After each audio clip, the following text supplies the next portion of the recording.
आज की इस वीडियो में जो है हम लोग पढ़ेंगे, क्या पढ़ेंगे, वैद्युशीलता तथा चुंबकशीलता में संबंध क्या है। मतलब म्यू जीरो और एप्सिलॉन जीरो में क्या संबंध है, तो संबंध जो है आज स्थापित करके बताया जाएगा। एक एक लाइन को स्थापित जो है अच्छे से समझिएगा। जहां आपको समझ में नहीं आएगा वहां पर आप सभी विद्यार्थी जरूर कमेंट कीजिएगा। तो यहाँ पर यह पहला पाठ में पढ़े थे आप लोग 1/4 पाई एप्सिलॉन जीरो। ये कूलाम के जो नियम पढ़े होंगे, अगर पहला पाठ वाला वीडियो नहीं देखें तो सब प्लेलिस्ट में वीडियो है। 1/4 पाई एप्सिलॉन जीरो का मान कितना होता है? क्या आप मान जानते हैं? इसका मान क्या होता है? 9 गुणे 10 के पावर क्या होता है? 9 होता है। क्या होता है? 9 गुणे 10 के पावर 9 इसका मान होता है। और यहाँ लिखेंगे इसको समीकरण नंबर 1। और इस चैप्टर में जो है चुम्बक वाला जो चैप्टर पढ़ रहे थे, इसमें होता है म्यू जीरो बटा होता है 4 पाई। अब इसका मान क्या होता है? तो इसका मान जो होता है 10 के पावर -7 होता है। तो यहाँ क्या लिख सकते हैं? समीकरण नंबर 2। तो समीकरण 1 समीकरण 2 को ध्यान से देख लीजिए। यह पहला पाठ में पढ़े हैं वैद्युत पाठ में, और यह हम लोग जो पढ़े हैं चुंबकीय पाठ में हम लोग पढ़े हैं। अब ये समीकरण जो 1 में से समीकरण 2 को हम लोग क्या करेंगे? भाग करेंगे। तो यहाँ लिखेंगे समीकरण 1 भागा समीकरण 2 से। ध्यान देंगे, समीकरण 1 में से किसको भाग करेंगे? समीकरण 2 से। अब समीकरण 1 भागा समीकरण 2 से।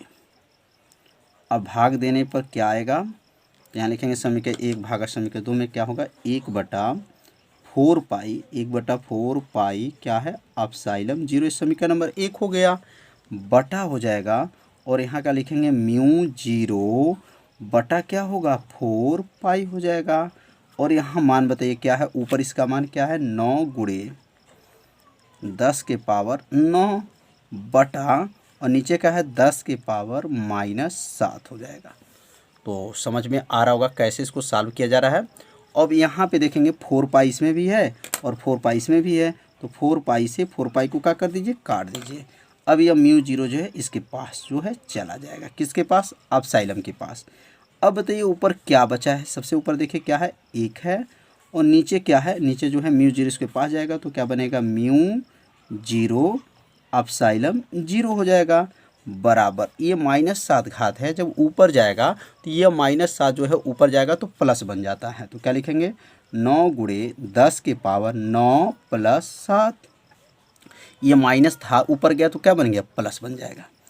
यहाँ पर बराबर नहीं रहेगा, ध्यान दीजिएगा, यहाँ बराबर नहीं रहेगा।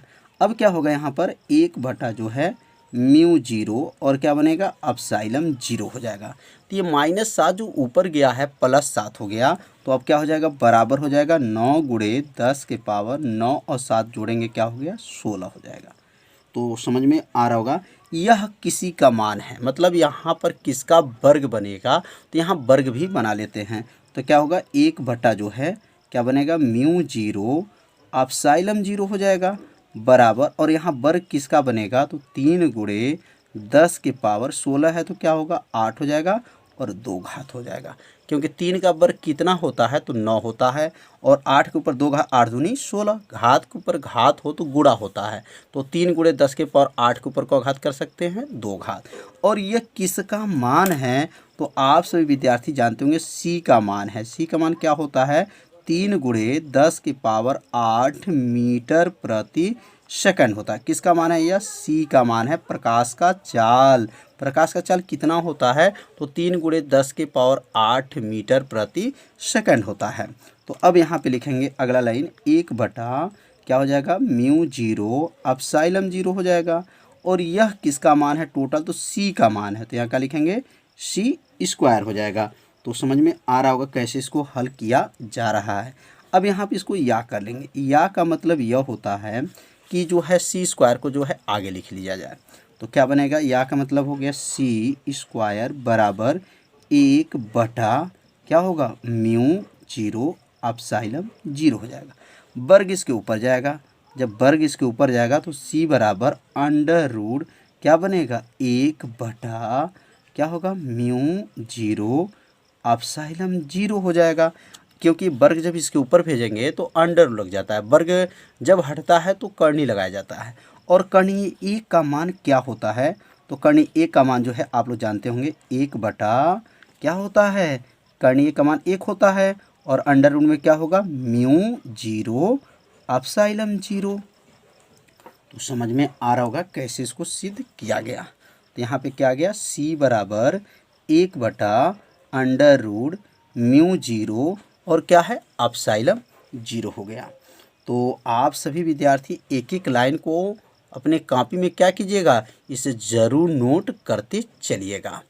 अब यहाँ पे कुछ विशेष बातों को ध्यान देंगे और जो ये विशेष जो बताया जाएगा यह जो क्वेश्चन जो है हमेशा परीक्षा में जो है पूछा जाता है। तो यहाँ पे भी हम लोग क्या सिद्ध किए थे, तो c बराबर हम लोग सिद्ध किए हैं 1 बटा क्या आया था अंडर रूट म्यू 0 एप्सिलॉन 0 आया था। यदि यहाँ पे अगर कह दिया जाए दूसरा मान अगर देखा जाए तो अंडर रूट क्या होगा बताइए म्यू 0 एप्सिलॉन 0 बराबर क्या होगा, तो 1 बटा c हो जाएगा। मतलब यह मान ऊपर कर दीजिए और यह मान नीचे कर दीजिए, तो यहाँ 2 सूत्र बन गया। तो परीक्षा में जो एग्जाम में क्या पूछा गया है, क्या सिद्ध करना है, इसको देख करके जो है आपको सिद्ध करना पड़ेगा। तो अब यहाँ विशेष लिखेंगे।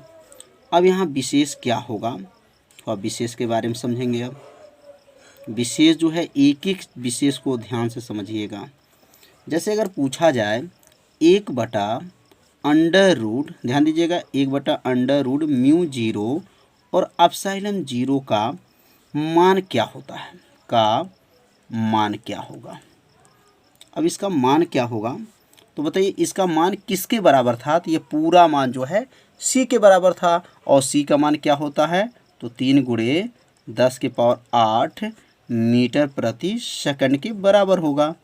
कितना आसान है। तो कई बार जो है ये परीक्षा में बहुविकल्पी वाले प्रश्न में पूछा जाता है कि 1 बटा अंडर रूट म्यू 0 एप्सिलॉन 0 का मान क्या होता है, तो याद रखिएगा 3 गुणे 10 के पावर 8 मीटर प्रति सेकंड होता है।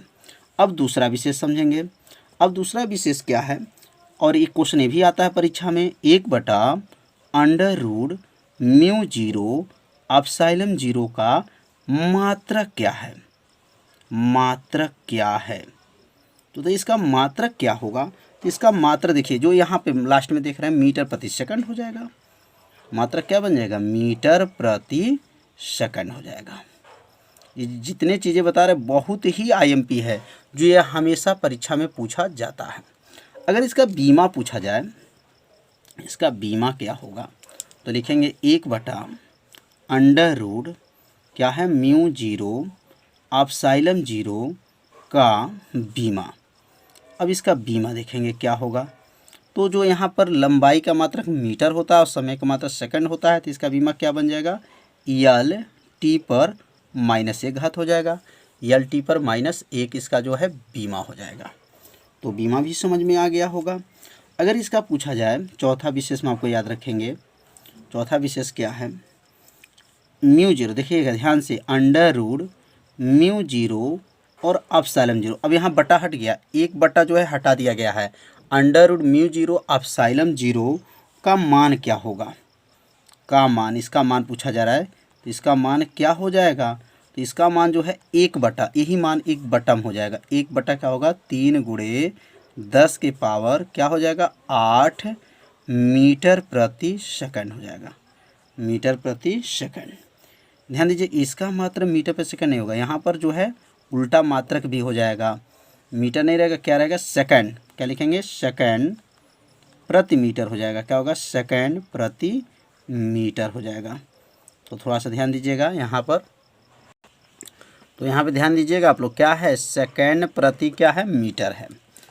और यहाँ पांचवा इसका जो विशेष क्या होगा, पांचवा में इसको याद रखेंगे कि इसका जो मात्रक क्या हो जाएगा, किसका अंडर रूट, ध्यान दीजिए अंडर रूट म्यू 0 एप्सिलॉन 0 का मात्रक क्या होगा। तो इसका जो मात्रक होगा क्या बन जाएगा, यही यहाँ मात्रक जो देख रहे हैं वही मात्रक बनेगा, क्या होगा सेकंड प्रति क्या हो जाएगा मीटर हो जाएगा। तो ये पांचवा भी विशेष समझ में आ गया होगा। छठवां अगर विशेष की बात किया जाए, under root mu 0 epsilon zero का बीमा क्या होता है, का बीमा क्या होता है। तो बीमा यहाँ से निकालेंगे। सेकंड का क्या होता है, टी होता है, लंबाई का यल ऊपर चला जाएगा, यल का इनवर्स हो जाएगा। तो क्या बन गया, टी यल का इनवर्स हो गया। तो यह जो 6 विशेष बताया गया है ना, बहुत ही आईएमपी बताया गया है। आप लोग क्वेश्चन पेपर होगा तो इसमें देखिएगा जरूर एक क्वेश्चन जो है बहुविकल्पी में ऐसे प्रश्न पूछा जाता है। तो ये कैसे मान निकाला गया है सब आपको बताया गया है, क्योंकि यहाँ पे देखिए सी के बराबर ये पूरा मान है, इसलिए इसका मान 3 × 10⁸ मीटर पर सेकंड होगा। जब मीटर पर सेकंड इसका मात्रक है तो इसका मात्रक भी क्या लिखेंगे, मीटर प्रति सेकंड हो जाएगा, और इसका बीमा LT पर -6 हो जाएगा। तो इस सभी 6 मानों को जो है आप सभी विद्यार्थी अपने कॉपी में क्या कीजिएगा, जरूर नोट कर लीजिएगा। और यहाँ थोड़ा ध्यान दीजिएगा, यह सेकंड प्रति मीटर है, ध्यान दीजिएगा क्या है, सेकंड प्रति मीटर है। तो आज की वीडियो में जो है म्यू जीरो और एप्सिलॉन जीरो में संबंध बताया गया, और ये 6 विशेष बातों को बताया गया। 6 जो विशेष बातें हैं बहुत ही महत्वपूर्ण है, इसको आप लोग अच्छे से तैयार कर लीजिएगा। है हेडिंग को नोट कर लीजिए, वैद्युत चुंबकीय तरंगों के प्रकार और उसके तरंगदैर्ध्य। तो वैद्युत चुंबकीय तरंगे कितने प्रकार के होते हैं, तो यहाँ देख लेंगे। पहला जो है क्या है, गामा किरण है, दूसरा एक्स किरण, तीसरा पारावैंगनिक किरणें, चौथा दृश्य किरणें, दृश्य प्रकाश है, और रक्त किरणें, सूक्ष्म तरंगे, रेडियो तरंगे। तो इतने तरंगों के बारे में जो हमको पढ़ना है। तो अब यहाँ पर अगर गामा किरण का जो है तरंगदैर्ध्य परास कितना होता है, आवृत्ति परास कितना होता है, तो बस थोड़ा सा आप लोग ध्यान देंगे, आपको ये जो बना हुआ है फाइल आपको क्या होगा, याद हो जाएगा। कैसे याद करना है, ध्यान देंगे। 10⁻³ एंगस्ट्रॉन से क्या है, 1 एंगस्ट्रॉन। अब यहाँ जो लास्ट में क्या है, 1 एंगस्ट्रॉन। अब 1 एंगस्ट्रॉन से यह 1 एंगस्ट्रॉन चालू हो जा रहा है, इसका लास्ट इसका पहला हो जाएगा। ध्यान दीजिएगा, इसका 1 एंगस्ट्रॉन है तो 1 एंगस्ट्रॉन से कितना है, 100 एंगस्ट्रॉन है। तो यहाँ पर जो है गामा किरण का कितना होता है, 10⁻³ एंगस्ट्रॉन से 1 एंगस्ट्रॉन। अब इसका एक्स किरण का अगर याद रखेंगे तो इसका लास्ट वाला जो है ये पहला हो जाएगा, मतलब 1 एंगस्ट्रॉन से 100 एंगस्ट्रॉन होता है। क्या होता है, 1 एंगस्ट्रॉन से 100 एंगस्ट्रॉन। अब इसका लास्ट वाला क्या है, 100 एंगस्ट्रॉन है, तो पारावैंगनिक में क्या हो जाएगा, 100 एंगस्ट्रॉन से 4 × 10⁻7 मीटर हो जाएगा। अब इसका लास्ट वाला देखेंगे क्या है, 4 × 10⁻7 मीटर इसका लास्ट है, तो इसका क्या हो जाएगा, दृश्य प्रकाश में जो है आगे पहला हो जाएगा। 4 × 10⁻7 मीटर से लेकर के कहाँ तक होता है, 7.8 × 10⁻7 मीटर तक होता है। मतलब जहाँ ख़त्म होता है वहीं उसका शुरुआत होता है। ध्यान दीजिएगा, यहाँ जैसे यहाँ लास्ट में 1 एंगस्ट्रॉन, तो 1 एंगस्ट्रॉन से शुरू हो रहा है, 1 एंगस्ट्रॉन से 100 एंगस्ट्रॉन, 100 एंगस्ट्रॉन से 4 × 10⁻7 मीटर हुआ। अब 4 × 10⁻7 मीटर से लेकर के 7.8 × 10⁻7 मीटर हो गया। अब 7.8 × 10⁻7 मीटर से लेकर के 10⁻3 मीटर तक हो गया। अब देखिए लास्ट वाला जो है 10⁻3। ध्यान दीजिए, यहाँ पे 10⁻3 से जो समाप्त हो रहा था, यहाँ पे क्या हो गया, 10⁻3 मीटर से लेकर के कहाँ तक, 1 मीटर तक। सूक्ष्म तरंगे के जो तरंगदैर्ध्य होते हैं कितना होते हैं, 10⁻3 मीटर से लेकर के कहाँ तक, 1 मीटर तक होता है। और रेडियो तरंगे क्या होगा, 1 मीटर से लेकर के क्या होगा, 10⁻4 मीटर तक होता है। तो इसको जो है याद करना बहुत ही आसान है, बस थोड़ा सा आपको ध्यान देंगे। जहाँ यहाँ लास्ट वाला समाप्त हो रहा है उसका शुरू हो जा रहा है 1 एंगस्ट्रॉन, तो 1 एंगस्ट्रॉन, 100 एंगस्ट्रॉन, देखिए 100 एंगस्ट्रॉन, 4 × 10⁻7 मीटर, तो 4 × 10⁻7 मीटर। तो ऐसे जो है आप सभी विद्यार्थी इसका फाइल जो है आप लोग बना लीजिए। जब आपको फाइल याद रहेगा ना, तो इसकी परिभाषा बनाने में क्या होगा, बहुत ही आपको क्या होगा, आसान होगा। अब यहाँ थोड़ा सा आवृत्ति भी समझ लेते हैं। देखिए यहाँ पे 3 × 10⁻21 हर्ट्ज से 3 × 10⁻18 हर्ट्ज, हर्ट्ज माने HZ को हर्ट्ज बोला जाता है। आवृत्ति का मात्रक जो होता है हर्ट्ज होता है। तो यहाँ पे देखिए जो लास्ट होता है ना, लास्ट 3 × 10⁻18 जो लास्ट है तो वह शुरू हो जा रहा है, 3 × 10⁻18 HZ हो गया, मतलब लास्ट वाला ये पहला बन जाएगा। 3 × 10⁻16 Z तक है। अब ये 3 × 10⁻16 Z जो देख रहे हैं HZ है यहाँ पर, तो ये 3 × 10⁻16 HZ हो गया, मैंने शुरू हो जा रहा है, मैंने इसका लास्ट वाला इसमें शुरू होता है। बस थोड़ा सा आपको ध्यान देना, आपको याद हो जाएगा। 3 × 10⁻16 HZ से कितना होता है, 7.5 × 10⁻14 जो है HZ होता है। अब इसमें कितना होता है, तो 7.5 से लेकर के 10⁻14 HZ से लेकर के 3.8 × 10⁻14 HZ होता है। तो बहुत ही आसान है, बस थोड़ा सा आपको ध्यान देना है। मतलब इसका लास्ट अब देखिए 3.8 × 10⁻14 जो है यहाँ पे नोट कर लेंगे। 3.8 × 10⁻14 एच जेड से कितना है 3 × 10⁻11 जो है एच जेड होता है। अब यहाँ 3 × 10⁻11 एच जेड से कितना होता है 3 × 10⁸ एच जेड होता है। अब इसका लास्ट वाला क्या देखेंगे 3 × 10⁸ जेड से कितना होता है 3 × 10⁴ जेड होता एच जेड होता है।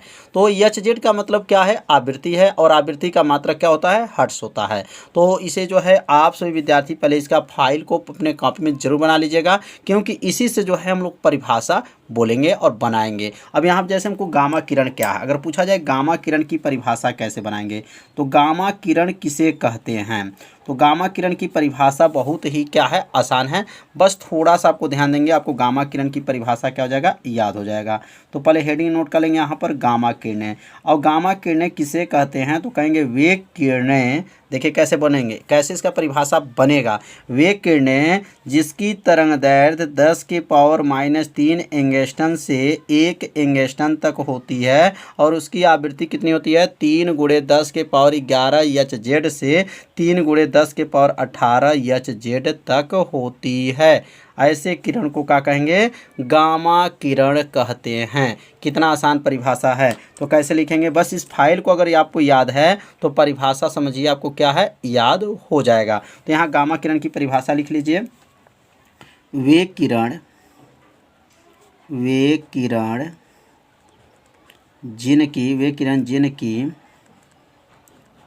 किरण जिनकी तरंगदैर्घ्य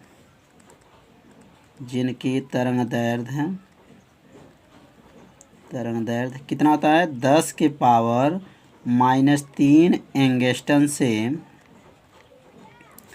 1 एंगस्ट्रॉन तक होती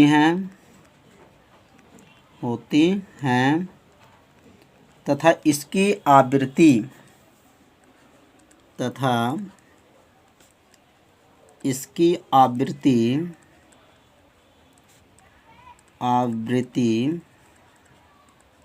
कितने होता है, तो लिखेंगे 3 × 10⁻21 एच जेड से कहाँ तक होता है 3 × 10⁻18 एच जेड तक होता है।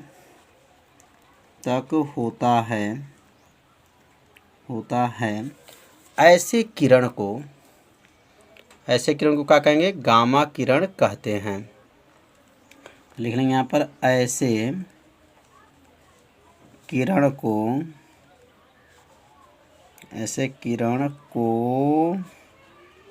गामा किरण कहते हैं।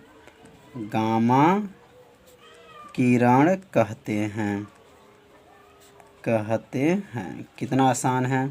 तो परिभाषा कैसे बनेगा, बस ये फाइल से आपको परिभाषा बनाना है। तो गामा किरण की परिभाषा भी जो है आप लोग को अच्छे से समझ में आ गया होगा। अब यहाँ पे यक्स किरण किसे कहते हैं, तो अब यक्स किरण की अगर परिभाषा बनाना हो तो क्या ये परिभाषा आप लोग बना नहीं लेंगे, बहुत आसान है। कैसे बनेगा परिभाषा एक बार देखते हैं। कहेंगे वे किरण, तो क्या लिखेंगे इसकी परिभाषा, वे किरण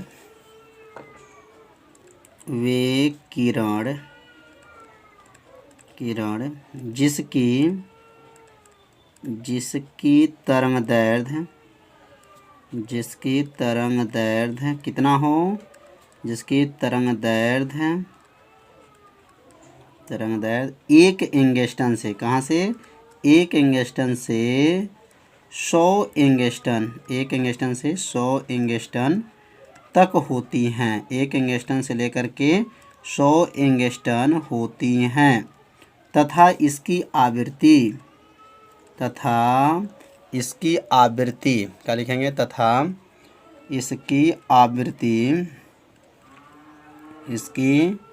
आवृत्ति कितना होता है, इसकी आवृत्ति 3 × क्या कहेंगे 3 × 10⁻18 एच जेड से कहाँ तक होती हैं 3 × 10⁻16 जो है एच जेड तक होती हैं।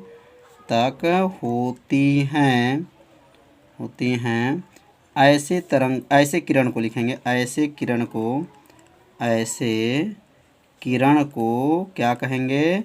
यक्ष किरण कहते हैं। ऐसे किरण को यक्ष किरण कहते हैं। यक्ष किरण कहते हैं। बहुत आसान है, बस आपको फाइल याद होगा तो आप लोग क्या कर सकते हैं? परिभाषा को क्या कर सकते हैं? बना सकते हैं। तो यक्ष किरण भी समझ में आ गया होगा। तो अब सीखेंगे पाराबैंगनी। क्या लिखेंगे? पाराबैंगनी किरण। पाराबैंगनी किरण। पाराबैंगनी किरण। अब पाराबैंगनी किरण क्या है तो इसका उत्तर भी समझ लेते हैं।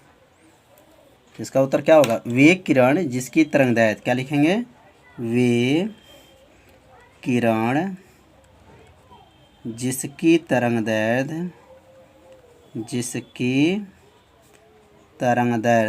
कहाँ से चालू होगा इसमें?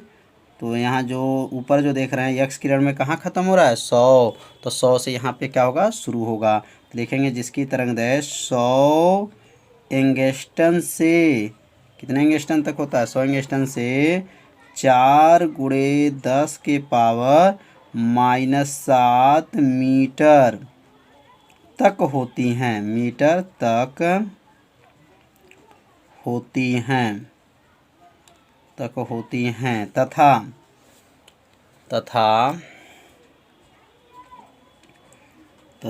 इसकी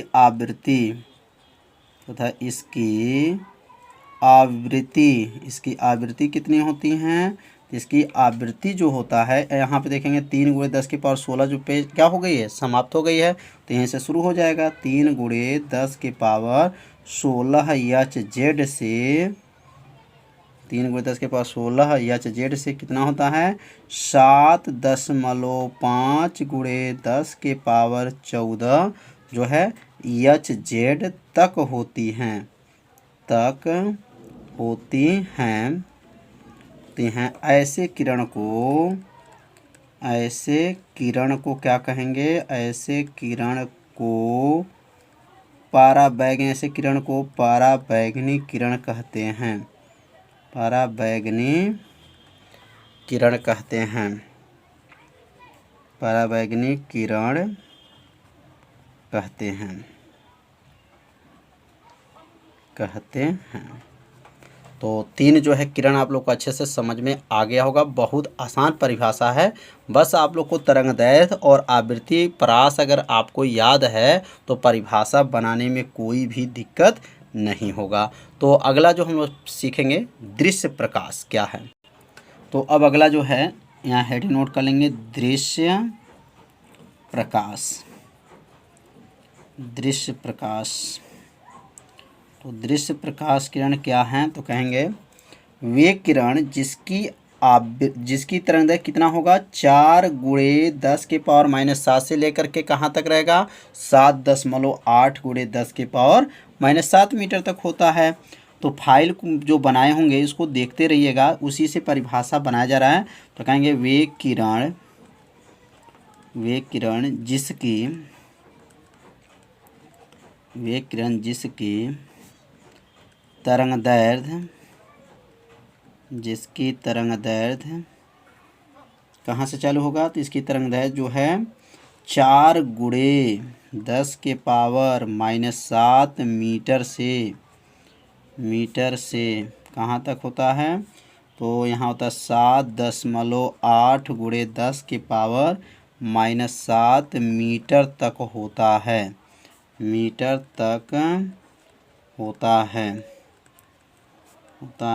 तथा इसकी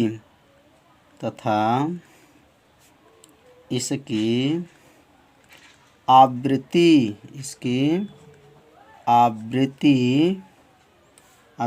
कितना होता है? तो 7.5 × 10⁻14 एच जेड से कहाँ तक?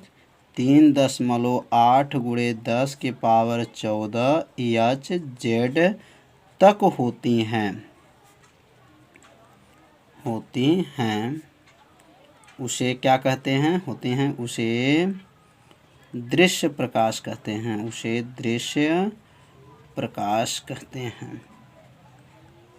दृश्य प्रकाश कहते हैं। बहुत आसान है। तो दृश्य प्रकाश जो है आपसे विद्यार्थी समझ लेंगे दृश्य प्रकाश किरण क्या हैं। तो जो फाइल बनाया गया था तरंगदैर्घ्य का और आवृत्ति का, उसी से यह परिभाषा को क्या हो रहा है, बनाया जा रहा है। तो अगला जो है अवरक्त। अवरक्त जो है, अवरक्त किरणें क्या हैं, तो अवरक्त किरणें भी समझ लेते हैं। अवरक्त किरणें हैं वे किरण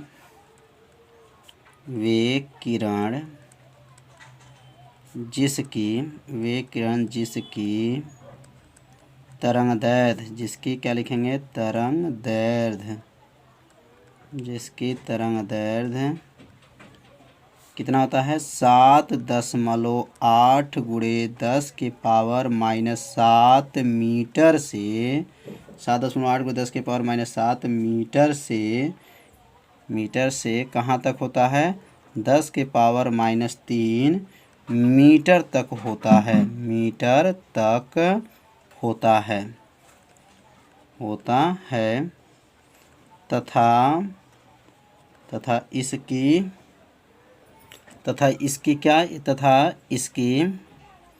आवृत्ति, तो इसकी आवृत्ति कितनी होती है, तो इसकी आवृत्ति होती है कितना होता है, 3 दशमलव, देखिए यहाँ लास्ट होता है ना तो इसका शुरू होता है, तो 3.8 × 10⁻14 HZ से कहाँ तक होता है, 3.8 × 10⁻14 से 3 × 10⁻11 HZ तक होता है। उसे क्या कहते हैं, उसे अवरक्त किरण कहते हैं, अवरक्त किरण कहते हैं, अवरक्त किरण कहते हैं। तो परिभाषा को आप सभी विद्यार्थी जरूर अपने कॉपी में क्या कीजिए, नोट करते चलिए, तभी आप लोग को परिभाषा भी क्या होगा, याद होता रहेगा। अब अगला हम लोग पढ़ेंगे सूक्ष्म तरंगे, और सूक्ष्म तरंगे के दूसरा नाम याद भी रखेंगे, सूक्ष्म तरंगे को माइक्रो तरंगे भी कहते हैं। सूक्ष्म तरंगे कोष्टक में क्या लिखेंगे, माइक्रो तरंगे, क्या कहेंगे, माइक्रो तरंगे कहते हैं। तो सूक्ष्म तरंगे या माइक्रो तरंगे क्या हैं, तो अब इसकी भी परिभाषा को समझ लेते हैं। अब कहेंगे वे तरंगे, क्या लिखेंगे, वे तरंगे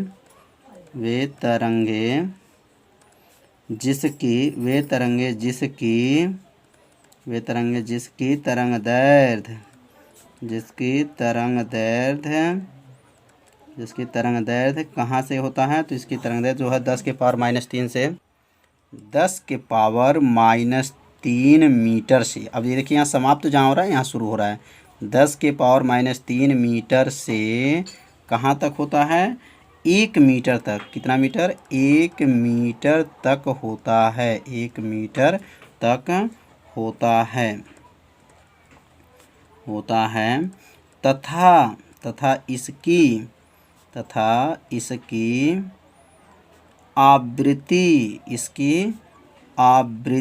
इसकी आवृत्ति कितनी होती है, तो इसकी आवृत्ति जो है कितना होता है, 3 × 10, यहाँ लास्ट देख लीजिए क्या, 3 × 10⁻11 है, तो यहाँ लिखेंगे 3 × 10⁻11 HZ से कहाँ तक होती है, 3 × 10⁸ HZ तक होती हैं।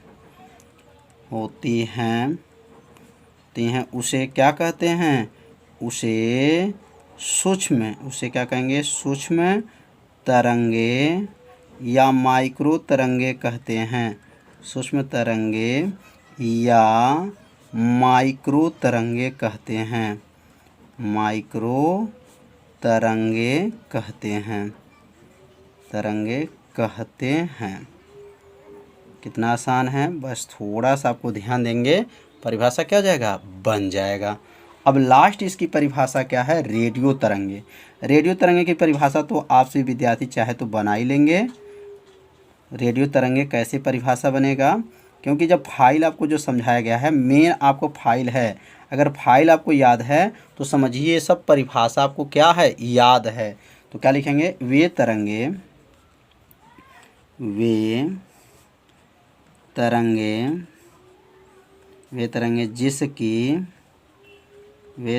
जिसकी तरंगदैर्घ्य, जिसकी क्या लिखेंगे, तरंगदैर्घ्य कहाँ से चालू होगा ये अब, 1 मीटर से। कहाँ से, 1 मीटर से कहाँ तक जाएगा, 10 के पावर 4 मीटर तक, 10 के पावर 4 मीटर तक होता है तथा इसकी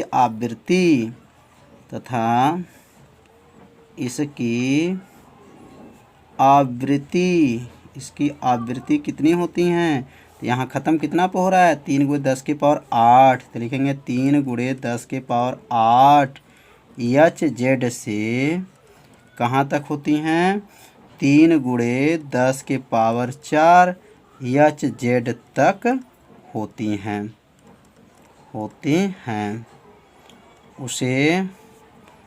उसे क्या कहते हैं, उसे रेडियो तरंगे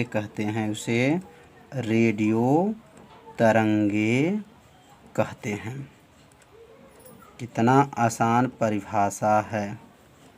तो आप सभी विद्यार्थी इसे परिभाषा को अपने कॉपी में क्या कीजिए, ज़रूर नोट कर लीजिए। और जो फाइल बनाया गया था, शुरू में जो बताया गया था फाइल, उस फाइल को आप लोग जो है सारणी को आप लोग याद जरूर कर लीजिए। जब आप लोग को सारणी याद रहेगा तो परिभाषा बनाने में आपको कोई भी दिक्कत नहीं होगा। तो वैद्युत चुंबकीय तरंग का ग्राफी निरूपण क्या होता है, या मैक्सवेल का प्रकाश के संबंध में वैद्युत चुंबकीय तरंग का ग्राफ निरूपण क्या होता है।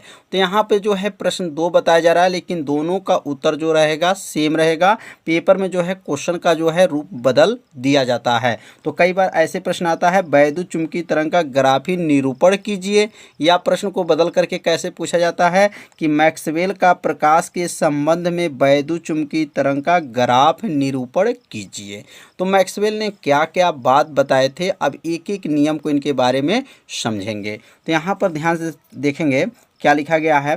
सन 1865 ईस्वी में, किस सन में, सन 1865 ईस्वी में मैक्सवेल ने बताया कि वैद्युत चुंबकीय तरंगे वे तरंगे होते हैं। मतलब 1865 में मैक्सवेल नाम के वैज्ञानिक जो थे, उन्होंने क्या बताए थे कि वैद्युत चुंबकीय तरंगे वे तरंगे होते हैं जिसके संचरण के लिए किसी माध्यम की आवश्यकता नहीं होती है। तो जिसके संचरण मतलब चलने के लिए किसी माध्यम की आवश्यकता नहीं होती है, क्योंकि वैद्युत क्षेत्र तथा चुंबकीय क्षेत्र तरंग संचरण की दिशा के क्या होते हैं, लंबवत अर्थात 90 अंश पर दोलन करते हैं। मतलब यह जो है तरंगे जो होते हैं, वैद्युत चुंबकीय तरंगे जो होते हैं, उनको संचरण के लिए जो है किसी माध्यम की आवश्यकता नहीं पड़ता है। क्यों नहीं पड़ता है, क्योंकि वैद्युत क्षेत्र और चुंबकीय क्षेत्र जो तरंग होते हैं, उनके संचरण की दिशा क्या होती है,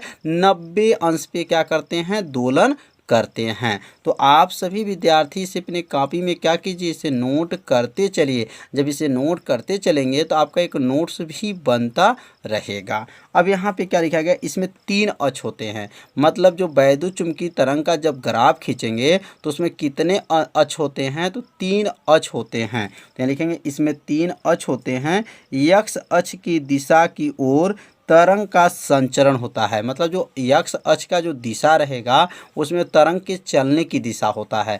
मतलब तरंग के चलने की दिशा कौन सा है, तो एक्स अक्ष होता है। याद रखे रहिएगा, एक्स अक्ष में जो है तरंग के चलने की दिशा होता है। और वाई अक्ष में क्या होता है, तो लिखेंगे वाई अक्ष की दिशा, देखें वाई अक्ष की दिशा की ओर वैद्युत क्षेत्र होता है, और जेड दिशा में क्या होता है, चुंबकीय क्षेत्र होता है। तो यहाँ पर जो बात लिखा गया बहुत ही गहराई से आप लोग पढ़िएगा कि इसमें 3 अक्ष होते हैं।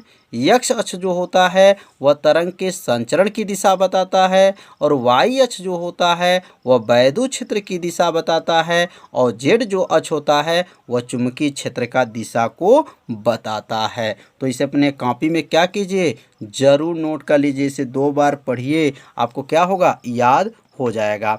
अब यहाँ पे जो है इसका ग्राफ खींचेंगे। अब ग्राफ कैसे खिंचाएगा, आप लोग ग्राफ भी अपने कॉपी में क्या कीजिएगा, जरूर बना लीजिएगा। तो अब यहाँ पे जो है 3 अक्ष जो है यहाँ बना लेंगे। जैसे यहाँ पर जो है यह जो रेखा जा रहा है, ध्यान दीजिए, यह यक्स अक्ष है। कौन है? यक्स अक्ष है।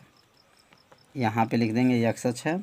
और यह जो है वाई अक्ष है। क्या है? वाई अक्ष है। और यह जो होता है वह जेड अक्ष होता है। तो यहाँ लिख सकते हैं यक्स अक्ष है और ये क्या है? वाई अक्ष है और ये क्या है? जेड अक्ष है। और जो वाई होता है वो क्या बताता है? वैद्युत क्षेत्र को बताता है, वैद्युत क्षेत्र को दर्शाता है।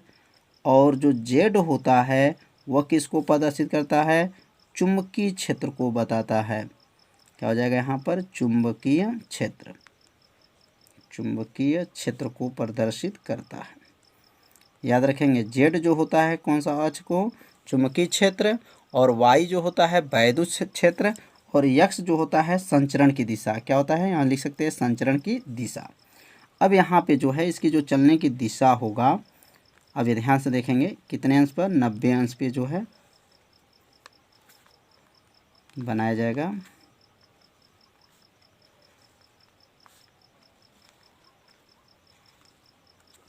अब यहाँ पे देखिए यहाँ से लेकर के जो हम लोग बनाएंगे 90 अंश पे, बहुत आसान है, बस थोड़ा सा आपको ध्यान देना है, आप लोग को क्या होगा समझ में आ जाएगा। ये देखिए 90 अंश पर है और यहाँ पे जो है नीचे देखेंगे 90 अंश पे है,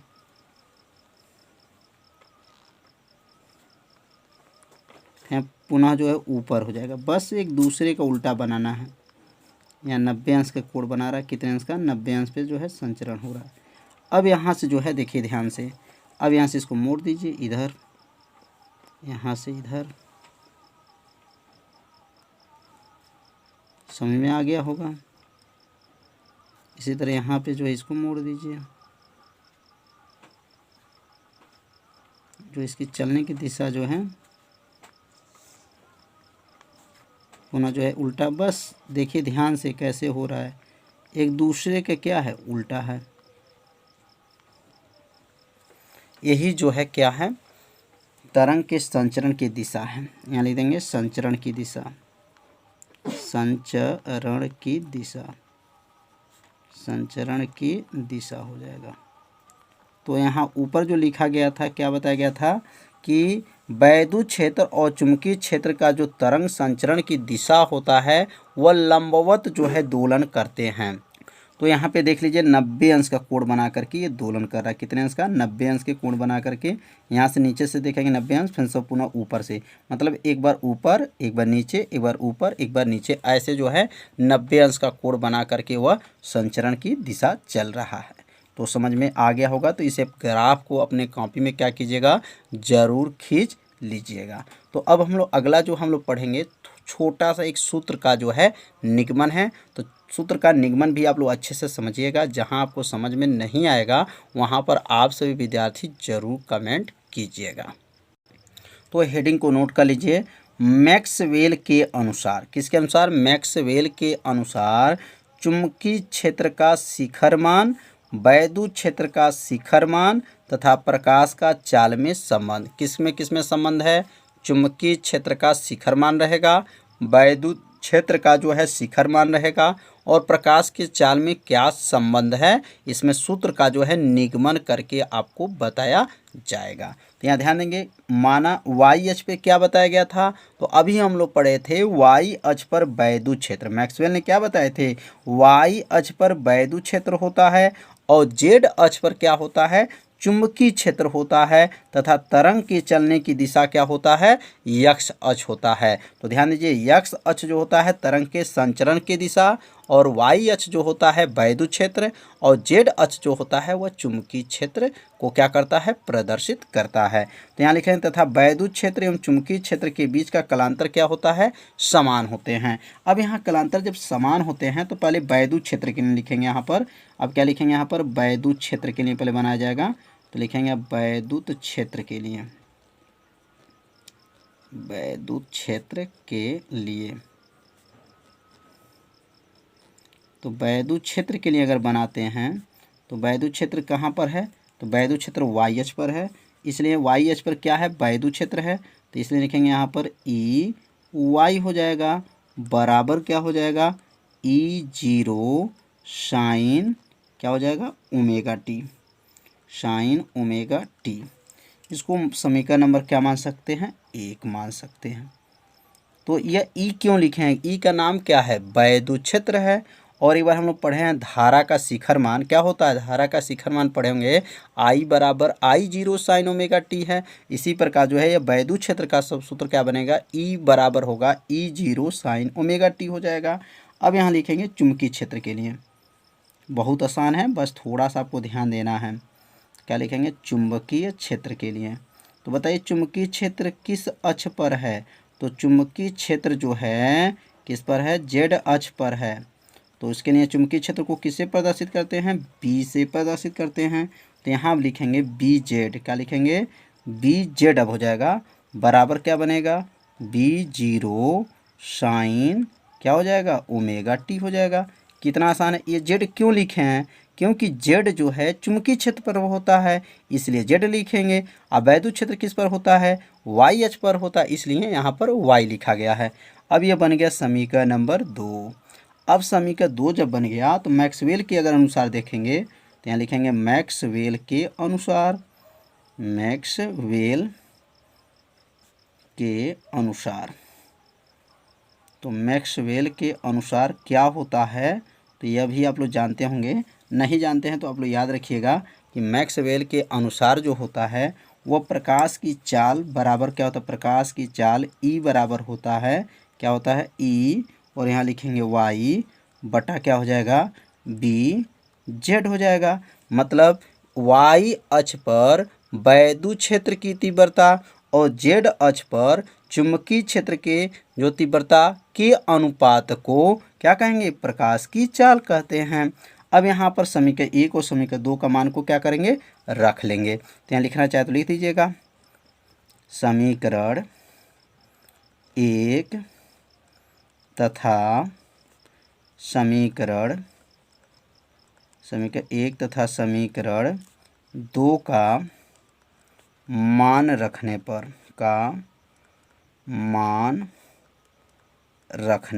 अब समीकरण 1 और समीकरण 2 का मान को क्या करेंगे, रख लेंगे।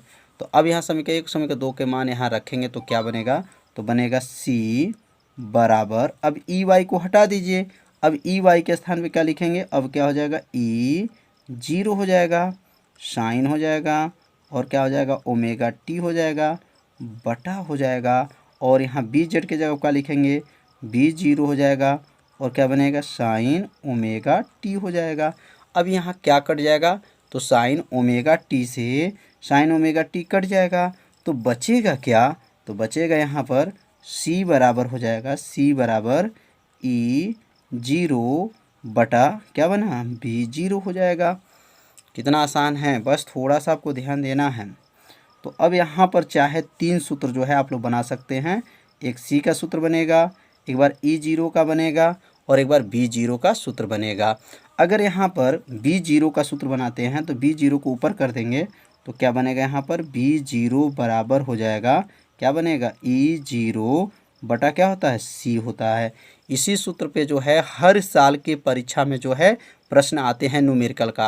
अभी 2020 के पेपर में भी आया है, 2019 के भी परीक्षा में जो है इसी सूत्र पे जो है न्यूमेरिकल पूछा जाता है। तो इसलिए इस चैप्टर में सबसे जो है आईएमपी सूत्र यही है, मतलब वैद्युत चुंबकीय तरंग में सबसे आईएमपी सूत्र क्या है, B0 बराबर E0 बटा क्या होता है, C होता है, क्योंकि इसी सूत्र से है न्यूमेरिकल जो है हमेशा पूछा जाता है। अगर इसमें गुणा कर दें, B0 का गुणा C में कर दें तो E0 का सूत्र क्या बन जाएगा, तो यहाँ बनेगा E0 बराबर हो जाएगा, क्या बनेगा यहाँ पर B0 गुणे C हो जाएगा।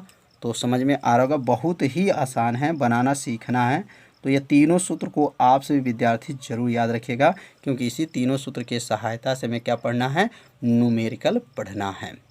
नोट कर लीजिए, वैद्युत चुंबकीय स्पेक्ट्रम, वैद्युत चुंबकीय स्पेक्ट्रम।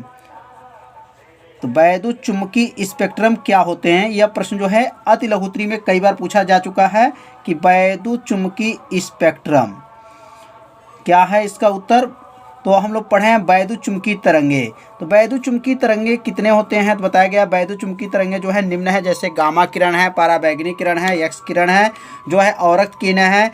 उनको तरंगदैर्ध्य को यदि क्रम से रख दिया जाए, तरंगदैर्ध्य को किस में रखा जाए, क्रम से रखा जाएगा, तो उसी को क्या कहा जाता है, वैद्युत चुंबकीय स्पेक्ट्रम कहा जाता है। तो वैद्युत चुंबकीय स्पेक्ट्रम की परिभाषा जो है अपने कॉपी में क्या कीजिए, आप सभी विद्यार्थी नोट करते चलिएगा। बहुत आसान परिभाषा है। तो कहेंगे यहाँ पर वैद्युत चुंबकीय तरंगे। तो वैद्युत चुंबकीय तरंगे कौन कौन होते हैं बताया जा चुका है। लिखेंगे आपका वैद्युत चुंबकीय तरंगे। और वैद्युत चुंबकीय तरंगे में कौन कौन आते हैं, तो वैद्युत चुंबकीय तरंगे गामा किरण, क्या कहेंगे यहाँ पर, गामा किरण हो जाएगा, गामा किरण। गामा किरण के बाद से लिख सकते हैं यहाँ पर यक्स किरण, मतलब जो एक्सरे होता है उसको यक्स किरण कहते हैं, एक्सरे। और हो जाएगा यहाँ पर पाराबैंगनी, क्या लिखेंगे आपका, पाराबैंगनी, पाराबैंगनी हो जाएगा। तो क्रमशः जो है आप चाहे तो पूरे जो है इसको जो है वैद्युत चुंबकीय तरंगों का नाम लिख सकते हैं, या आप 2-4 का नाम रख करके और यहाँ पे लिख सकते हैं आदि। क्या क्या हो गया, वैद्युत चुंबकीय तरंगे कौन कौन हो गए हैं, यक्स किरणें, गामा किरणें, यक्स किरणें, पाराबैंगनी किरणें, यहाँ किरणें लिख दीजिएगा, पाराबैंगनी किरणें। आदि लिखने के बाद से लिखेंगे इन किरणों के, क्या लिखेंगे, आदि इन किरणों के, आदि इन किरणों के तरंगदैर्ध्य को, किसको, तरंगदैर्ध्य, तरंगदैर्ध्य को क्रम से, तरंगदैर्ध्य को क्या लिखेंगे, क्रम से, तरंगदैर्ध्य को क्रम से रखा जाता है, तरंगदैर्ध्य को क्रम से रखा जाता है, रखा जाता है। तो इस क्रम को क्या कहेंगे, इस क्रम को वैद्युत चुंबकीय तरंगे कहते हैं। को यहाँ लिख लेंगे, इस क्रम को वैद्युत चुंबकीय स्पेक्ट्रम कहते हैं। क्या कहते हैं, वैद्युत चुंबकीय स्पेक्ट्रम कहते हैं। बहुत आसान है, इसे 2 बार आप लोग पढ़िएगा तो परिभाषा क्या हो जाएगा, याद हो जाएगा। वैद्युत चुंबकीय स्पेक्ट्रम कहते हैं। कितना आसान है, कैसे बोलेंगे एक बार और समझ लेते हैं। वैद्युत चुंबकीय तरंगे गामा किरण, यक्स किरण, पाराबैंगनी किरणें आदि इन किरणें के तरंगदैर्ध्य को क्रम से रखा जाए, किसको रखना है, तरंगदैर्ध्य को क्रम से रखा जाता है। तो इस क्रम को वैद्युत चुंबकीय स्पेक्ट्रम कहते हैं। तो परिभाषा को आप सभी विद्यार्थी अपने कॉपी में क्या कीजिए, नोट कर लीजिए। तो अब अगला हेडिंग है तरंग का परमाणविक समीकरण। क्या पढ़ेंगे, तरंग का परमाणविक समीकरण, तरंग का परमाणविक समीकरण, परिमाणविक, तरंग का जो है परमाणविक समीकरण क्या है। तो अभी समीकरण के बारे में समझ लेते हैं कि तरंग का जो है परमाणविक समीकरण क्या है। और इस समीकरण के सहायता से जो है न्यूमेरिकल को हल किया जाएगा। तो इसलिए इस समीकरण को आप सभी विद्यार्थी क्या कीजिएगा, याद रखे रहिएगा, क्योंकि इसी समीकरण की सहायता से जो है न्यूमेरिकल को हल करना है। तो यहाँ लिख सकते हैं तरंग का परिमाणविक तरंग का परमाणविक जो है समीकरण क्या होता है, तो समीकरण याद रखेंगे, B बराबर होता है, B बराबर क्या है, B0 होता है, और साइन जो है, साइन कोष्टक में KX प्लस ओमेगा T होता है। यह किनका सूत्र है, तरंग का परिमाणविक क्या है, समीकरण होता है। तो इस समीकरण को आप सभी विद्यार्थी क्या कीजिएगा, जरूर याद रखिएगा, क्योंकि इसी समीकरण की सहायता से क्या करेंगे, न्यूमेरिकल को हल करेंगे। अब यहाँ लिखेंगे, जहाँ अगर B का नाम पूछा जाए तो कहेंगे B का क्या नाम है, तो याद रखिएगा B का नाम जो है चुंबकीय क्षेत्र है। क्या नाम है, चुंबकीय क्षेत्र है, मैग्नेट एरिया इसको बोला जाता है, चुंबकीय क्षेत्र हो जाएगा। और जो है B0 का क्या नाम है, तो B0 का नाम याद रखेंगे, चुंबकीय क्षेत्र का आयाम है। क्या नाम है, चुंबकीय क्षेत्र का जो है आयाम है, चुंबकीय क्षेत्र का आयाम। चुंबकीय क्षेत्र का आयाम, क्षेत्र का जो है आयाम है। और अगला जो है याद रखेंगे के का क्या नाम है, तो के किसके बराबर होता है, तो याद रखिए के जो है 2 पाई बटा लेमडा के क्या है बराबर होता है। और इसको क्या कहते हैं, नाम क्या है, तरंग, क्या नाम है, तरंग सदिश का परिमाण, तरंग लिखेंगे सदिश का परिमाण, तरंग सदिश का परिमाण इसका नाम है, परिमाण। किसका मान बता रहे हैं, के का नाम क्या है, तरंग सदिश का जो है परिमाण है। और ओमेगा का नाम तो आप सभी विद्यार्थी जानते ही होंगे, क्या नाम है, कोणीय वेग, क्या नाम है, कोणीय वेग है। और समय का नाम क्या है, तो समय का नाम जानते हैं, समय का टी का क्या है, समय नाम है। तो कोणीय वेग किसे दिखाते हैं, ओमेगा से। तो यह जो समीकरण बताया गया है किसका है, तरंग का परमाणविक समीकरण है। तो इस सूत्र को आप लोग क्या कीजिए, याद रखिए, और इसका नाम भी आप लोग को याद रखना है। अगर पूछा जाए B0 किसके बराबर होता है, तो ये कल के वीडियो में बताया गया था और निगमन करके बताया गया था। B0 किसके बराबर होता है, E0 बटा C के क्या होता है, बराबर होता है। यह कल के वीडियो में इसको जो है सिद्ध करके बताया गया था। यदि कल वाला वीडियो आप नहीं देखे होंगे तो प्लेलिस्ट में वीडियो है, वहाँ से जा करके उस भाग का वीडियो आप देख सकते हैं। अब अगला जो हम लोग पढ़ेंगे लास्ट हेडिंग है, इस चैप्टर का लास्ट हेडिंग क्या है, वैद्युत, वैद्युत चुंबकीय, वैद्युत लिखेंगे चुंबकीय, वैद्युत चुंबकीय, चुंबकीय तरंग की तीव्रता, वैद्युत चुंबकीय तरंग की तीव्रता। तो वैद्युत चुंबकीय तरंग की जो तीव्रता है ये लास्ट हेडिंग है। और जो है आज जो है ये चैप्टर जो है 8वां जो है समाप्त हो जाएगा। तो वैद्युत चुंबकीय तरंग की तीव्रता क्या है, तो ध्यान देंगे तरंग की तीव्रता प्रति एकांक समय में, कितने एकांक में, प्रति एकांक समय में, प्रति एकांक अभिलंबवत क्षेत्रफल से गुजरने वाली ऊर्जा है। और इसे किसे प्रदर्शित करते हैं, तो इसे आई से प्रदर्शित करते हैं। तो यहाँ पे इसकी परिभाषा लिख लीजिए, तरंग, तरंग की तीव्रता, तरंग की तीव्रता,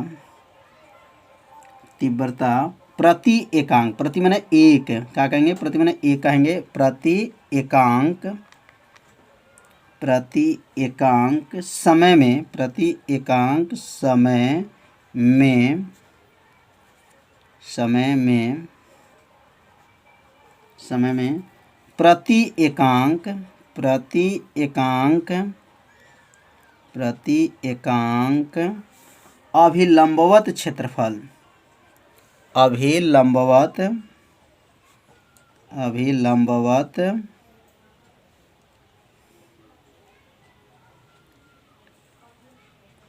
अभिलंबवत क्षेत्रफल,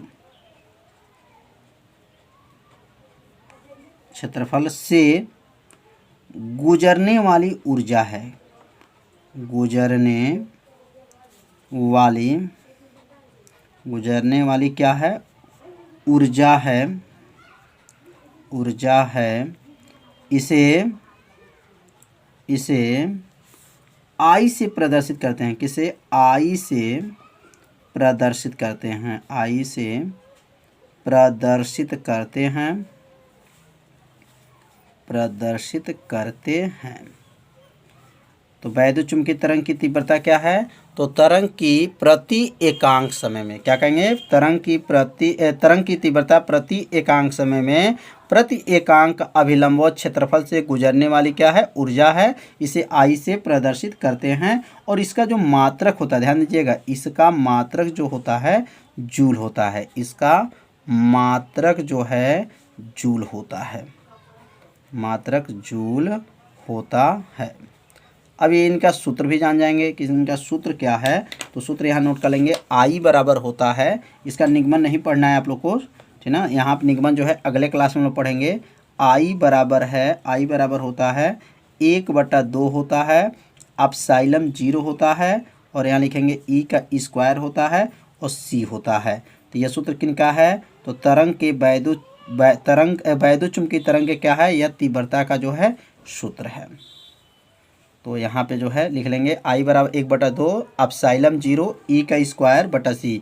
अगर एप्सिलॉन 0 का नाम जानना चाहते हैं तो इसका नाम है वैद्युतशीलता है, और ई का नाम है वैद्युत क्षेत्र की तीव्रता है, और सी का नाम जो है प्रकाश का चाल है। तो अगर यहाँ लिखना चाहे तो लिख सकते हैं जहाँ एप्सिलॉन 0 बराबर क्या होता है, और यहाँ ई बराबर लिख सकते हैं और सी बराबर लिख सकते हैं। तो एप्सिलॉन 0 का नाम है, याद रखेंगे, वैद्युतशीलता नाम है। क्या नाम है? वैद्युतशीलता नाम है, वैद्युतशीलता। और ई का क्या नाम है? तो वैद्युत क्षेत्र की तीव्रता, वैद्युत क्षेत्र की तीव्रता है। और सी का क्या नाम है? तो सी का नाम जो है प्रकाश का चाल है, और प्रकाश का चाल आप सभी विद्यार्थी जानते होंगे, 3 × 10⁸ मीटर प्रति क्या होता है? सेकंड होता है। तो अगर यहाँ सी का मान भी लिखना चाहते हैं तो लिख दीजिएगा 3 × 10⁸ मीटर प्रति सेकंड होता है। पूर्ण जो है न्यूमेरिकल के बारे में अध्ययन करेंगे, जो कई सालों के बोर्ड के एग्जाम में पूछा जा रहा है। तो यहाँ पर पहले न्यूमेरिकल शुरू करने से पहले जो है पहले फार्मूला के बारे में जानेंगे कि इस चैप्टर में कौन कौन से फार्मूले जो हैं बहुत आईएमपी हैं। तो पहले फार्मूला को पहले आप सभी विद्यार्थी अपने कॉपी में क्या कीजिएगा? नोट कर लीजिएगा। तो यहाँ पहला जो फार्मूला है चुंबकीय क्षेत्र का, पहला याद रखेंगे, चुंबकीय क्षेत्र का आयाम, तो चुंबकीय क्षेत्र का आयाम का सूत्र क्या होता है, या चुंबकीय क्षेत्र का शिखर भी बोल सकते हैं। आयाम बराबर होता है B0 बराबर होता है E0 बटा होता है C।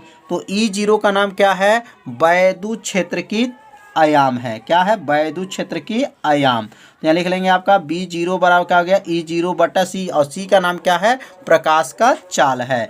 अब यहाँ दूसरा सूत्र लिखेंगे, वैद्युत क्षेत्र का आयाम। तो वैद्युत क्षेत्र का आयाम का सूत्र क्या होता है? तो वैद्युत क्षेत्र का आयाम का फार्मूला होता है, यहाँ लिखेंगे E0 बराबर होता है B0 × C होता है। क्या होता है? B0 × क्या होता है? C होता है। तो 2 सूत्र जो है आप सभी विद्यार्थी इसको तैयार कर लीजिए, क्योंकि बहुत ही यह सूत्र क्या है? आईएमपी है। अब तीसरा सूत्र समझेंगे, यहाँ पहला लिख लेंगे और यहाँ दूसरा हो गया, और यहाँ पे लिखेंगे तीसरा। अब तीसरा सूत्र क्या होता है? संधारित्र की धारिता। याद रखिएगा, इसका सूत्र याद रखिएगा, संधारित्र की धारिता। तो संधारित्र की धारिता का सूत्र क्या होता है? तो संधारित्र की धारिता का सूत्र होता है, यहाँ धारिता सूत्र लिख लेंगे, संधारित्र की धारिता किससे प्रदर्शित करेंगे? C से। तो C बराबर आप लोग जानते होंगे एप्सिलॉन 0 होता है, और क्या होता है? A बटा क्या होता है? D होता है। तो यह जो है C का नाम क्या है? संधारित्र की धारिता है, एप्सिलॉन 0 A बटा क्या होता है? D होता है। अब अगला सूत्र होता है, चौथा सूत्र यहाँ नोट कर लेंगे। चौथा सूत्र होता है आवृत्ति बराबर होता है प्रकाश की चाल। यहाँ पे लिख सकते हैं आवृत्ति बराबर होता है प्रकाश की चाल। तो प्रकाश की चाल किससे दिखाते हैं? C से। तो प्रकाश की चाल बटा हो जाएगा, यहाँ पर बटा जो है तरंग दैर्ध्य। क्या है? तरंग दैर्ध्य है। तो इतना सूत्र को आप लोग अगर याद रखते हैं तो आपको न्यूमेरिकल हल करने में कोई भी आपको दिक्कत नहीं होगा। तो यहाँ आवृत्ति किससे प्रदर्शित करेंगे? तो गामा से। गामा बराबर होगा C बटा, C का नाम क्या है? प्रकाश का चाल है, और तरंगदैर्ध्य किससे दिखाएंगे? लैम्डा से। तो गामा बराबर हो गया C बटा जो है लैम्डा। तो यह जो है टोटल जो यहाँ पर 4 सूत्र यहाँ बताया गया। तो ये चारों सूत्र को पहले आपसे विद्यार्थी क्या कीजिए? अपने कॉपी में नोट जरूर कर लीजिए। तो अगला सूत्र अब यहाँ पर 5वां सूत्र पढ़ेंगे, तरंग दैर्ध्य का। किसका सूत्र पढ़ेंगे? तरंग दैर्ध्य का सूत्र क्या होता है? तो तरंग दैर्ध्य बराबर होता है प्रकाश की चाल। क्या होता है? प्रकाश की चाल बटा जो है आवृत्ति होता है। प्रकाश की चाल बटा क्या है? आवृत्ति। इसका फार्मूला हो गया। तो प्रकाश की चाल को किससे प्रदर्शित करेंगे? C से, और आवृत्ति को किससे प्रदर्शित करेंगे? गामा से। तो लैम्डा बराबर क्या हो जाएगा? C बटा गामा हो जाएगा। तो सूत्र जो है यहाँ पर टोटल 5 सूत्र बताया गया। यदि आप ये 5 सूत्र आपको अगर याद रहेगा तो आपको न्यूमेरिकल हल करने में कोई भी दिक्कत नहीं होगा अभ्यास 8 में। तो अभ्यास 8 में जो है इतना सूत्र आपको तैयार करना पड़ेगा। अब यहाँ पर एक प्रश्न देखेंगे जो 2020 के एग्जाम में आ चुका है। अगर आपके पास 7 सेट पेपर होगा तो इस पेपर में आपको देख लीजिएगा कि प्रश्न नंबर जो ये आया है, यहाँ पे लिख लेंगे। यहाँ पहला प्रश्न हम बताया जा रहा है कि 3000 एंगस्टन है। क्या है? 3000 एंगस्टन है। 3000 एंगस्टन तरंग दैर्ध्य 3000 एंगस्ट्रम जो है तरंग दैर्ध्य 3000 तरंग दैर्ध्य 3000 एंगस्ट्रम तरंग दैर्ध्य वाली वैद्युत चुम्बकी वैद्युत चुम्बकी वैद्युत चुम्बकी वैद्युत चुम्बकी तरंग की वैद्युत चुम्बकी तरंग की आवृत्ति वैद्युत चुम्बकी तरंग की क्या है आवृत्ति आवृत्ति वैद्युत चुम्बकी तरंग की आवृत्ति ज्ञात कीजिए। यह जो है प्रश्न जो है 2020 के पेपर में आया हुआ था। और पेपर का अगर कोड भी लिखना चाहते हैं तो आप लोग यहाँ पेपर कोड भी लिख सकते हैं। पेपर का जो संकेतांक कोड होता है यह पेपर का कोड है 2020 है और कोड है यक्स क्या है यक्स। यदि आपके पास यक्स पेपर अगर होगा तो इसमें देख लीजिए क्वेश्चन आया था 3000 एंगस्ट्रम तरंग दैर्ध्य वाली वैद्युत चुम्बकीय तरंग की क्या ज्ञात कीजिए आवृत्ति ज्ञात कीजिए। तो यहाँ सबसे पहले लिखेंगे हल और हल लिखने के बाद से जो है यहाँ पर जो है अब यहाँ देखेंगे तरंग दैर्ध्य का मान क्या दिया गया है तो 3000 एंगस्ट्रम दिया गया है। तो यहाँ लिखेंगे तरंग दैर्ध्य को किससे प्रदर्शित करेंगे लेमडा से। लेमडा बराबर क्या दिया गया है इसमें 3000 जो है एंगस्ट्रम दिया गया है। अब एंगस्ट्रम में कितना पावर होता है तो एंगस्ट्रम में जो है 10 के पावर -10 होता है। इसको मीटर में बदल देंगे तो 3000 यहाँ हो जाएगा 3000 और एंगस्ट्रम में 10 के पावर क्या होगा -10 हो जाएगा। अगर इसमें 3 जीरो को हटा दें तो क्या हो जाएगा यहाँ पर 3 × 10 के पावर क्या होगा -7 हो जाएगा और आगे किस में आ गया मीटर में। तो इस प्रश्न में सिर्फ एक ही मान दिया गया था किसका लेमडा का। तो लेमडा का मान 3000 एंगस्ट्रम था। तो 3000 एंगस्ट्रम में क्या होता है 10 के पावर -10 होता है और इसमें से 3 जीरो कम हुआ 10 के पावर -7 मीटर हो गया। अब यहाँ क्या पूछा जाए आवृत्ति आवृत्ति किससे दिखाएंगे गामा से। गामा बराबर जो है प्रश्नवाचक हो जाएगा।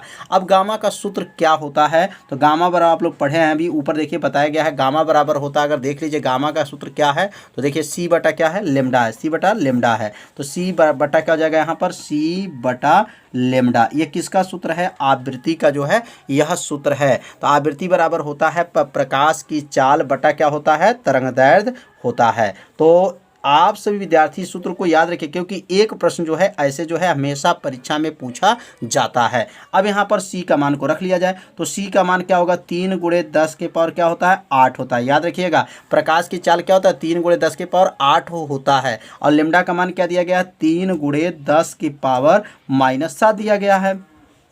अब यहाँ 3 से 3 को काट दिया जाएगा। अब ये -7 जो है ऊपर चला जाएगा। जब ये -7 ऊपर चला जाएगा तो क्या बचेगा 10 के पावर 8 था और +7 हो जाएगा। तो 8 और 7 जोड़ेंगे तो 10 के पावर क्या हो जाएगा 10 के पावर 15 घात हो जाएगा 10 के पावर 15 घात हो जाएगा। और आवृत्ति का मात्रक क्या होता है तो आवृत्ति का मात्रक जो होता है हर्ट्ज होता है। क्या होता है हर्ट्ज होता है। तो समझ में आ गया होगा कि यह प्रश्न कैसे इसको लगाया गया और आप लोग इसे अपने कॉपी में जरूर नोट कर लीजिएगा। ये 2020 के पेपर में पूछा गया था। अब अगला प्रश्न समझेंगे। तो अब प्रश्न नंबर जो है 2 अब यहाँ 2 प्रश्न लिख सकते हैं कि एक एंगस्ट्रम ध्यान देंगे एक एंगस्ट्रम तरंग दैर्ध्य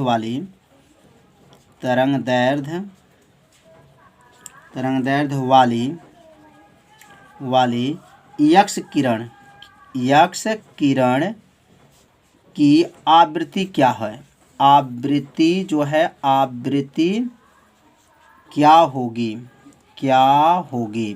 अब यहाँ देखिए यह प्रश्न किस में आया है तो 2020 के पेपर और पेपर कोड अगर लिखना चाहें तो यक्स-टी पेपर का कोड क्या है यक्स-टी पेपर में यह प्रश्न आया हुआ है।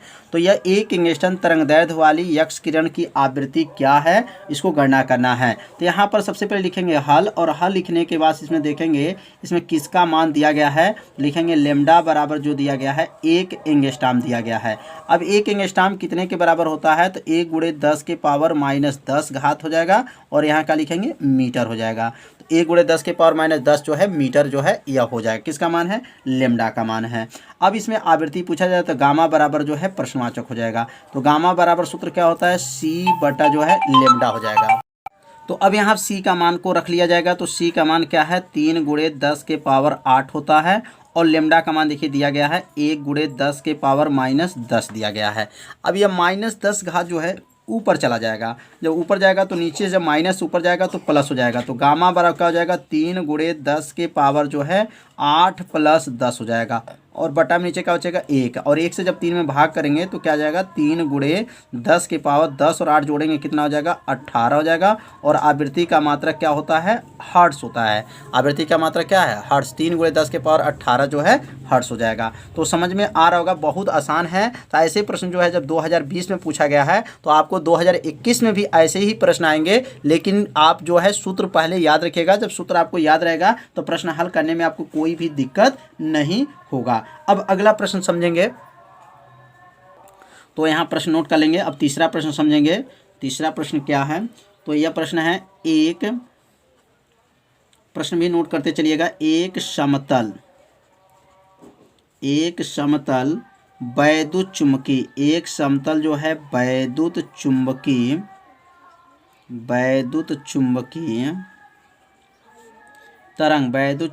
तरंग, वैद्युत चुम्बकी तरंग के वैद्युत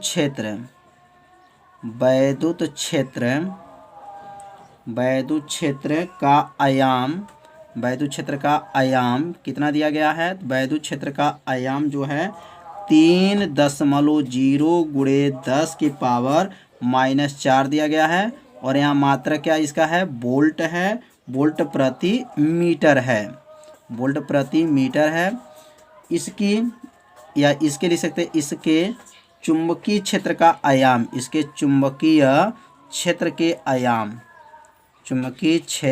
का आयाम। तो चुंबकीय क्षेत्र का आयाम इसमें जो है पूछा जा रहा है कि चुंबकीय क्षेत्र का आयाम ज्ञात कीजिए। तो यह प्रश्न को ध्यान दीजिएगा, बहुत आईएमपी ऐसे प्रश्न हमेशा पेपर में आता है, लेकिन जो है यह अंक को बदल करके पूछा जाता है। जो ये अंक दिया गया है यह अंक नहीं आएगा, बस ये अंक को बदल दिया जाएगा, फार्मूला वही आपको लागू होगा। और यह किस सन में आया है, तो यह लिख सकते हैं 2020 का पेपर है। और यह पेपर इसका कोड क्या है, तो यक्स जो है W जो है पेपर का कोड है। तो यदि आपके पास पेपर होगा तो मिलान कर सकते हैं कि ये 2020 के यक्स W पेपर में ये प्रश्न आया था। अब इसको कैसे हल करेंगे, तो यहाँ सबसे पहले लिखेंगे हल, और हल लिखने के बाद से जो है यहाँ पर नोट करेंगे क्या प्रश्न में दिया गया है। तो वैद्युत क्षेत्र का आयाम, किसे दिखाते हैं E0 से। अब E0 का मान क्या है 3.0 गुणे 10 के पावर क्या है -4 है। ये किसका मान है, तो E0 का मान है। और इसका मात्रक क्या है, यहाँ मात्रक देख लीजिए लिखा गया वोल्ट प्रति क्या है मीटर है। वोल्ट प्रति मीटर जो है यहाँ पर इसका मात्रक दिया गया है। और इसमें पूछा क्या जा रहा है चुंबकीय क्षेत्र का आयाम। तो चुंबकीय क्षेत्र का आयाम किसे दिखाएंगे B0 से प्रश्नवाचक हो जाएगा, मतलब B0 इसमें जो है पूछा जा रहा है। अब यहाँ B0 का जो है सूत्र क्या होता है, तो आज ही बताया गया सूत्र B0 का सूत्र होता है E0 बटा क्या होता है C होता है। इस पे हमेशा इस सूत्र पे जो है हमेशा पर न्यूमेरिकल एक पूछा जाता है। बताइए इस चैप्टर से जो है अभी तक जो है टोटल जो है 3 प्रश्न जो है बता चुके, और तीनों जो है 2020 के ही एग्जाम में पूछा गया। तो इसलिए ये चैप्टर बहुत ही क्या है महत्वपूर्ण है। तो इसलिए चैप्टर को आप लोग अच्छे से क्या कीजिएगा तैयार कर लीजिएगा। तो B0 बराबर क्या है E0 बटा क्या है C है। अब यहाँ मान रखेंगे। अब E0 का मान बताइए इसमें कितना दिया गया, तो E0 का मान देख लीजिए ऊपर दिया गया 3.0 गुणे 10 के पावर क्या है -4 है, बटा हो जाएगा। और C का मान क्या होता है 3 गुणे 10 के पावर क्या होता है 8 होता है। अब यहाँ 3 से 3 को क्या करेंगे काट देंगे, 3 3 कट जाएगा, बचेगा क्या 1.0 हो जाएगा। 10 के पावर ये 8 ऊपर चला जाएगा, तो 4 माइनस में था प्लस 8 हो जाएगा।